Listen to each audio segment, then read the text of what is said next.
Kristin, thank you so much, so much. We're just delighted that that this panel, we were able to pull this panel together because you've been hearing some things today, not only about where education, higher ed wants to go, et cetera, but you heard this morning from the students who talked about transfer, and they talked about dual enrollment, they talked about Math Bridge, and that's why we call it What the CVHEC is Happening in the Central Valley.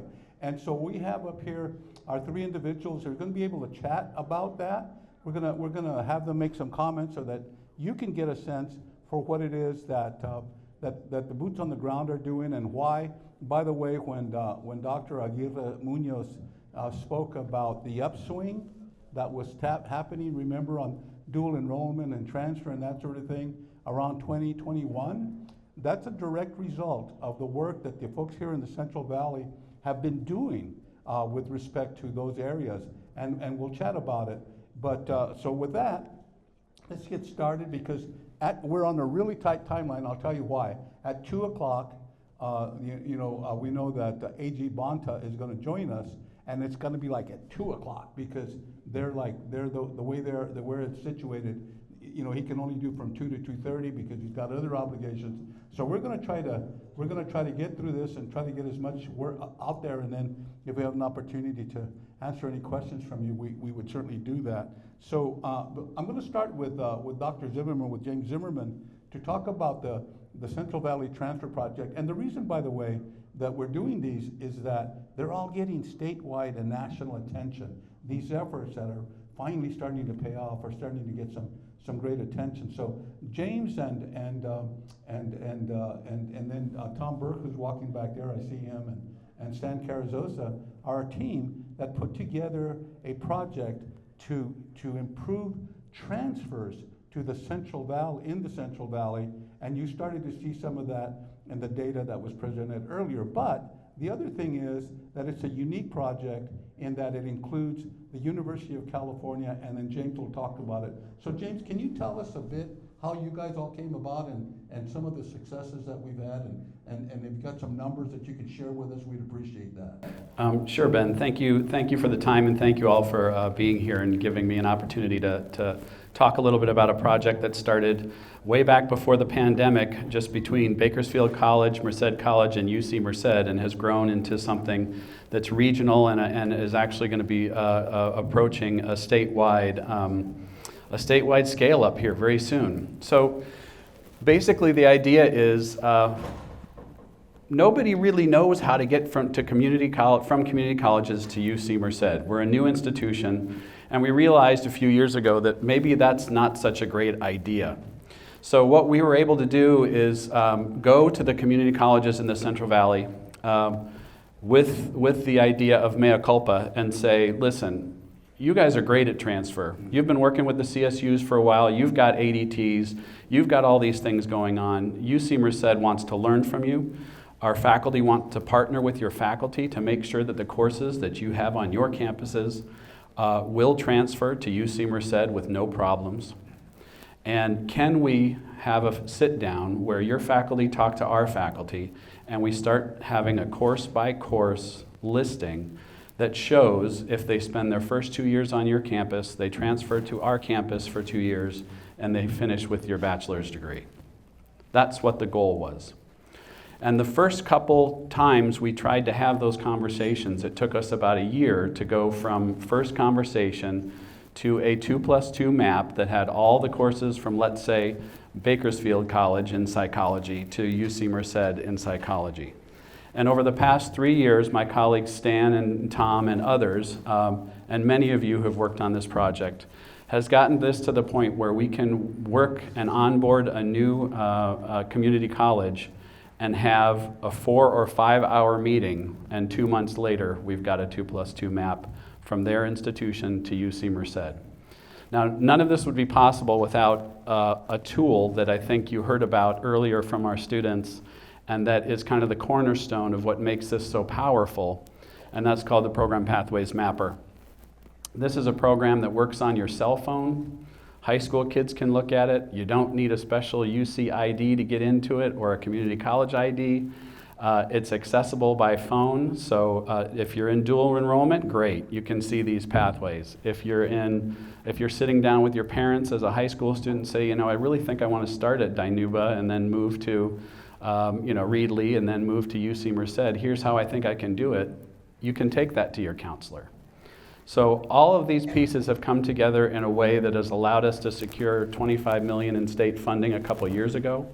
Every single one of your community colleges can access some of that funding to go on to Program Pathways Mapper if you're not already there, and we are ready and willing to partner with you. Thank you, James. And remember when Araceli this morning said, I got on Program Mapper and then I went bam, bam, bam? That's exactly what he's talking about. There are young people who literally can get on right now. If you got on Program Mapper and you had a child that you wanted to put on a pathway, you could literally do it on your phone and start looking at pathways at Stanislaus State, at Fresno State, at UC Merced, CSU Bakersfield, from the community colleges. It's fabulous. It's so, when you have adults say it, it's like, yes, when is lunch or something like that. But when you hear the youngsters tell you how they benefited from it, it's really, really important. Another area that the Central Valley has taken some leadership in is in the area of dual enrollment. Dual enrollment in the United States has been around for some time. In California, not so much, because we didn't have issues with enrollment and that sort of a thing. There were pockets around California, but not so much. And then all of a sudden the pandemic came, people said, oh, we need enrollment. And so many people discovered dual enrollment, but not so much in the Central Valley. It had been going on for some time. And in one district, there were several districts down south, actually in Kern County, there was some really interesting, good stuff that was going on. You heard the young woman talk about the Wonderful program. That's a special dual enrollment program that's worked for them. And then up here in the West Hills Community College District, we had two colleges that started doing a lot of dual enrollment way back when, by the way. And I'll tell you, and I'll show you why. Because we started seeing young people, 10, 15, 20% of high school graduating classes graduating with Associate of Arts degrees. High school kids that were 18 years old, that were going to college and were juniors already. And so I'm going to ask Dr. Kristin Clark, who just recently retired as the chancellor at West Hills Community College District. Can you tell us a bit about how you guys did dual enrollment and then tell us a little bit about the handbook that you're working on and best practices and things like that? Sure, thank you, Ben, and thank you all for hanging around after lunch, because I know it's hard on a Friday. But yes, I think with the West Hills District, as you mentioned, Ben, we had been doing dual enrollment for probably about 8 years. Some great practice on the west side, in particular at Coalinga College, and out in Mendota, and a lot of that had to do with the leadership that actually is still there, and it's why Coalinga College was able to scale that up.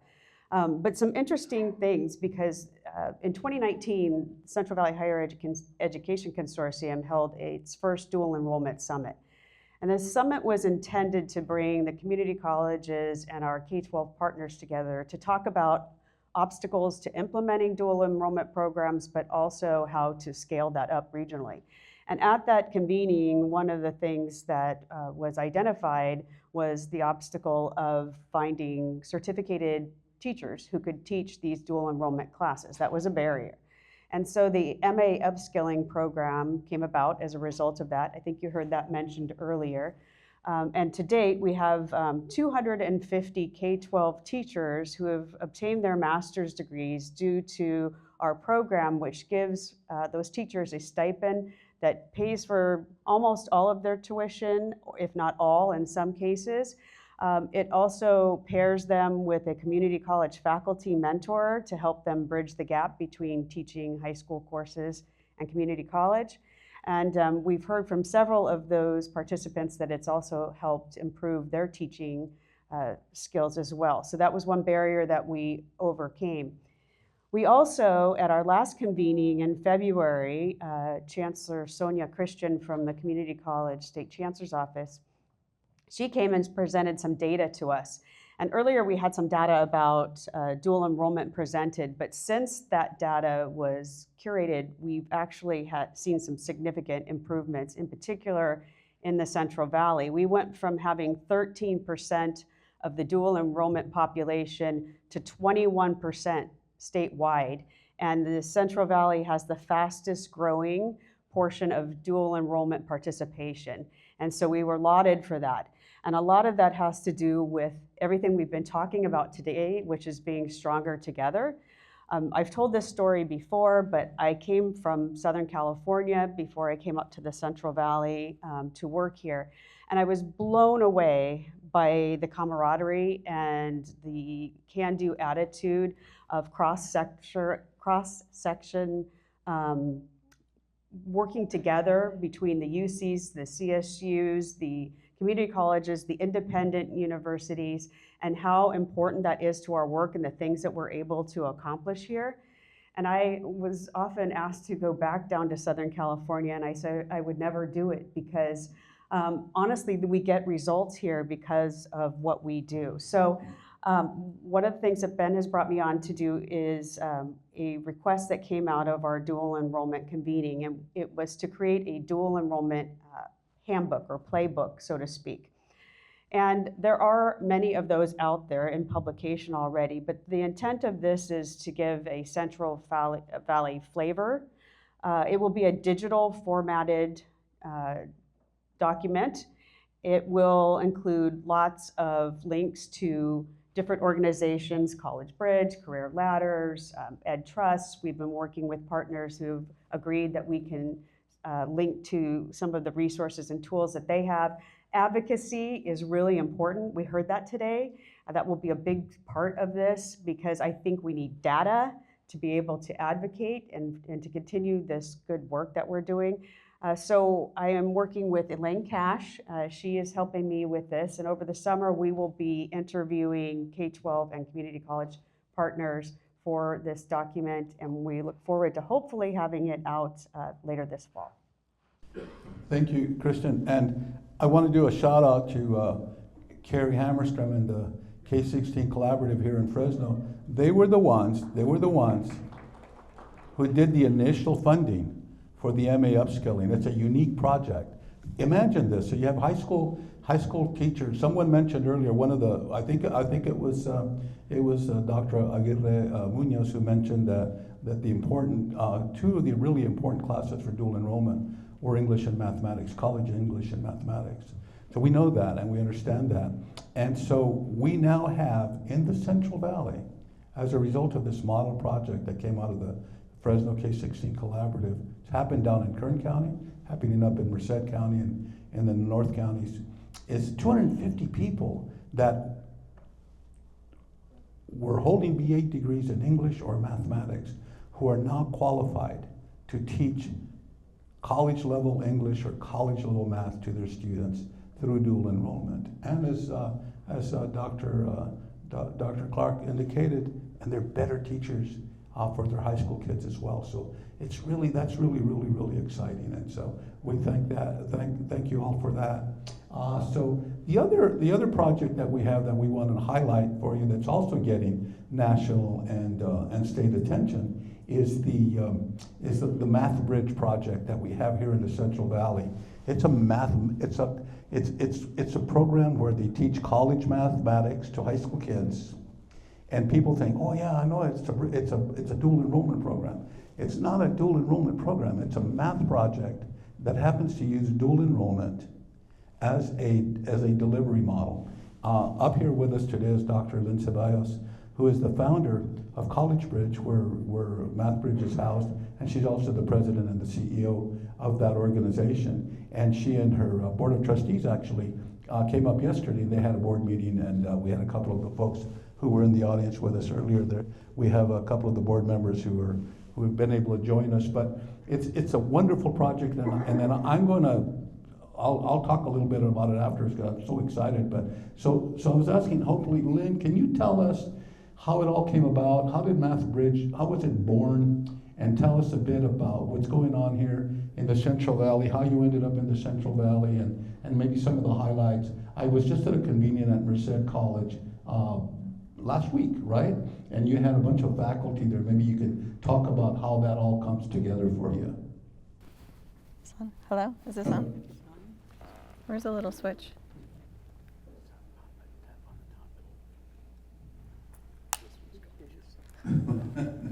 Hello, hello. There we go. Hi, everyone.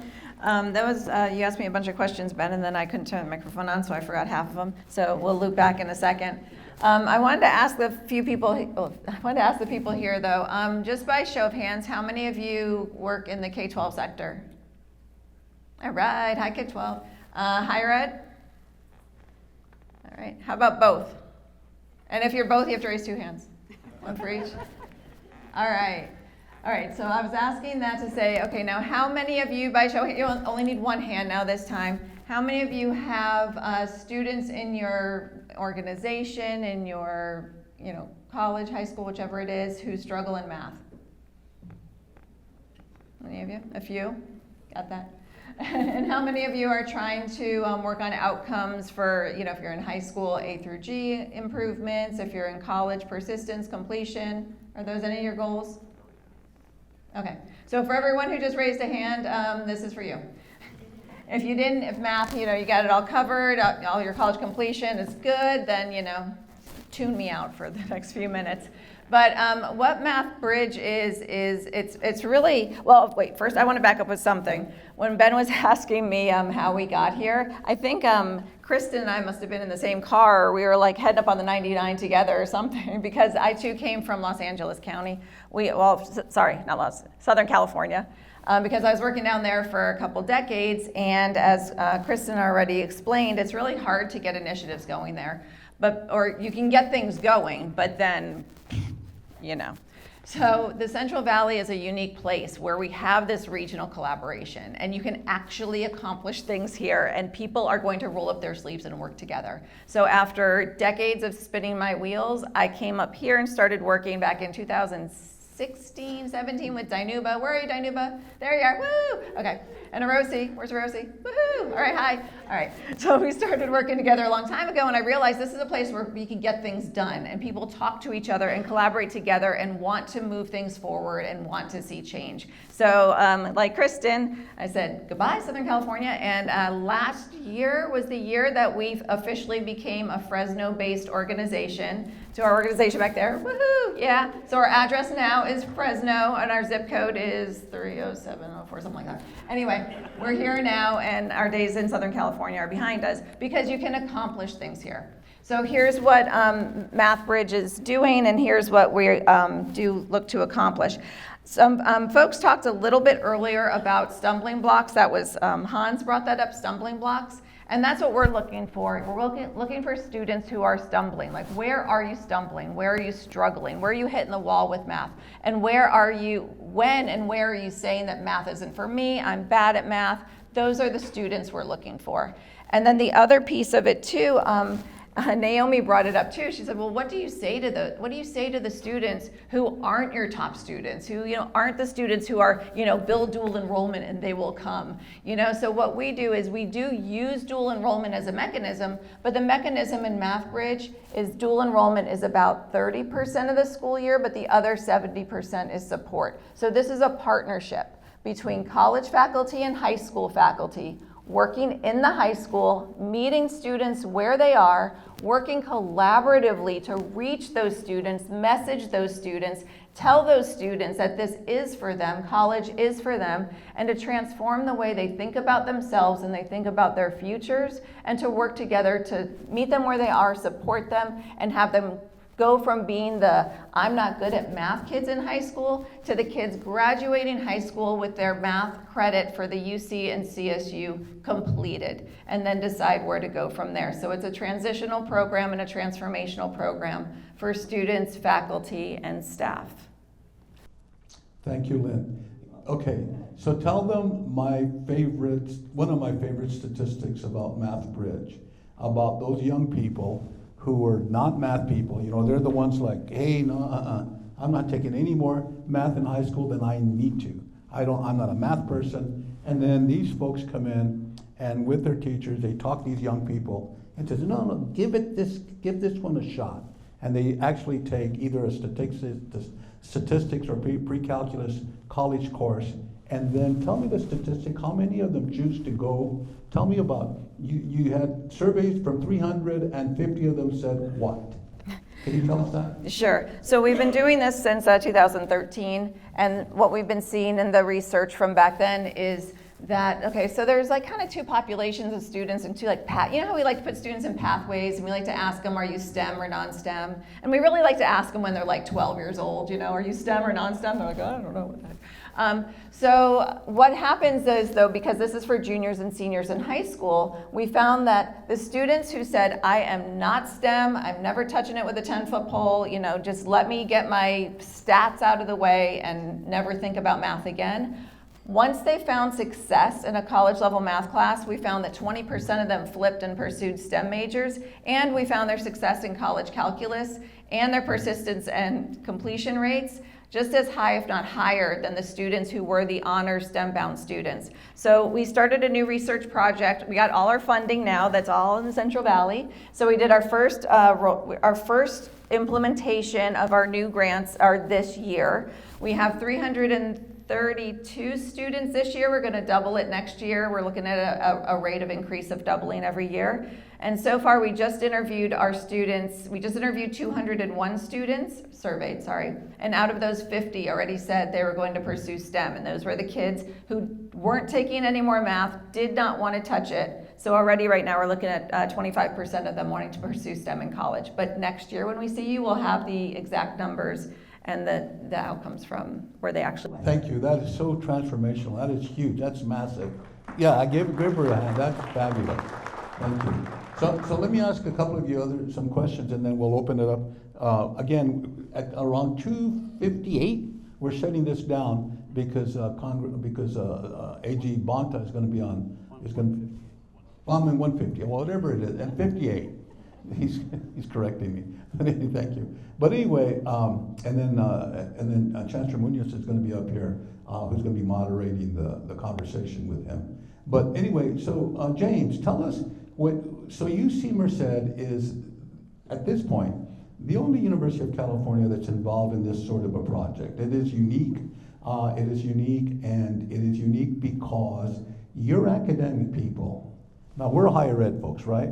So community college people and CSU folks and UC folks and independent university folks, they don't typically mix. They don't typically mix. But in this particular case, when they did this project, you brought UC faculty together with community college faculty together. Tell us about that, and tell us how essential that academic piece is to this transfer project. And tell us also about some numbers in terms of where you guys have gone. For sure. So first, the numbers. I think we're up to almost 90% of the institutions in the Central Valley have signed on to this project. We also, I've been helping the University of California Office of the President to expand PPM to other UC campuses. So we've had an expansion project in place for about 8 months, and UC Santa Cruz and Hartnell College, which is close to them, have already completed, and they just went public and live with their PPM pathways probably about a month ago.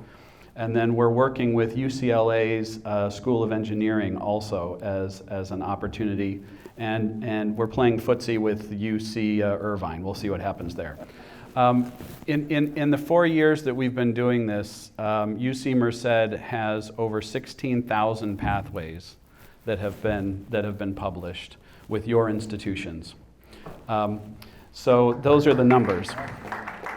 In terms of the secret sauce and getting the faculty together, one of the things that we heard loud and clear on our meetings back in 2021 with the communities here in the Central Valley was that UC Merced was new. UC Merced didn't have a lot of cachet on campuses. They didn't know about us very well, and they were really interested to connect with the new UC of the Central Valley.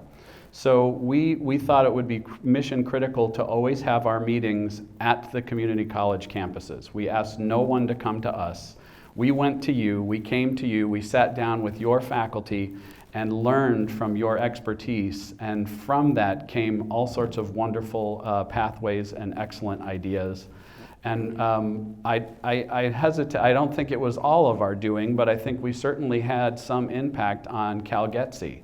One of the things that we learned loud and clear was that it's really difficult for the students at a community college to decide which way they want to go when the general education requirements are different. So the fact that they're going to not be different soon is going to be extraordinarily helpful. Thank you, James. And Kristin, tell us, when you think in terms of like a college like Coalinga College working with the local high schools and cranking out kids with Associate of Arts degrees, that didn't happen overnight. What were the elements, what went into place in terms of the development of relationships between the high schools and the community college to make that such a doable thing? It's a great question. And, you know, a lot of it is relationship building with all of these projects that we're talking about. And one of the things that, as a matter of fact, we're working on getting some interviews scheduled with Coalinga and College and Mendota in particular, because I'm interested in asking them, how do we sustain these kinds of relationships? So those came from leadership at the time, superintendent who's been there for 9 years, a high school principal that's been there a long time, who bought in hook, line, and sinker to dual enrollment, understanding that the students that they were serving on a fringe, little tiny small town on the west side of the Central Valley would not have opportunities that, you know, students in more urban settings of our Central Valley had. And so they were committed, and they were committed to putting the resources forward. They were committed to engaging in conversation with us. And I think what happens when you're in small rural towns is you're a little scrappy because you don't really have a lot of resources, and so you're a little more willing to partner with each other. And so we saw that, and there's been longevity there, which is really important. So one of the questions that I want to ask them when we do these interviews is, what are you doing to ensure that this is sustainable in the long term? Because what we see is people retire, you know, they leave their jobs, and as soon as that leadership goes away, the whole program falls apart, right? And so these programs cannot be tied to a person. They have to become part of our culture. They have to become part of what we just do, and that way they're sustainable long term. So I'm going to be asking that question to see, you know, what they are doing right now, because eventually, you know, we will see them leave, and we hope that the program doesn't fall apart. They will tell you the superintendent out at Mendota goes to Coalinga College's graduation every single year, and he sits there in the stands and he supports the students, and President Tweed will ask, you know, how many students are graduating this week with their associate degree and their high school diploma, and it's about half of the class stands up. It's really amazing. So, yeah. Thank you. That is awesome. It's incredible, and those are the sorts of stories. Those are the sorts of things that are getting out into the world. Saying, how is a place like the Central Valley doing stuff like this? This transfer project, this math bridge project, the dual enrollment, where there's many kids that are walking away with Associate of Arts degrees. So we wanted to share that with you. So anyway, we have like 7 or 8 minutes for questions. Any questions from so like brief questions, good questions, not soliloquies, but any questions from you, and then we'll ask for brief responses from our panel also, so we can get as many as we can. And is there anybody out there there's one right there. There's one right over there. Thank you. And raise your hand too if you're out there, because Priscilla and then we'll find you as well. Good afternoon. My name is Reina Rodriguez. I am a small business owner of I-O Linguística Interpreting and Translation. We have many college graduates reaching out to us regarding an interpreting career, but we greatly feel that students should be introduced to opportunities like ours as early as elementary school. Especially since many of the youth are having to be a part of just acting as interpreters for their parents and so many other people, other students as well. I can only imagine how many more students would thrive in English Spanish, history, and other subjects if they could connect the dots and see where their education can take them. How can relationships between employers and professionals like ourselves improve so that those of us who want to give back to the community through educational pathways and mentorship can have the opportunity to do so? Thank you for that question. Who wants to take that on? Kristin, do you want? That sounds like a Kristin question to me. Yeah. And then James said I can handle that too. So we'll. Thank you for your question. I think one of the things that is embedded into Program Pathways Mapper that the students really love is this ability to, when they take a look at a particular career trajectory academically, they can see what that leads to in terms of career opportunities, and it'll list the top 5 or top 6. Now, it may not get down to something like an interpreter, but one of the things that we did on our campus along these lines is in conversations with our kind of sustainability and entrepreneurship group was that we realized that people that were going into the medical community needed to be able to talk about medical terms in other languages.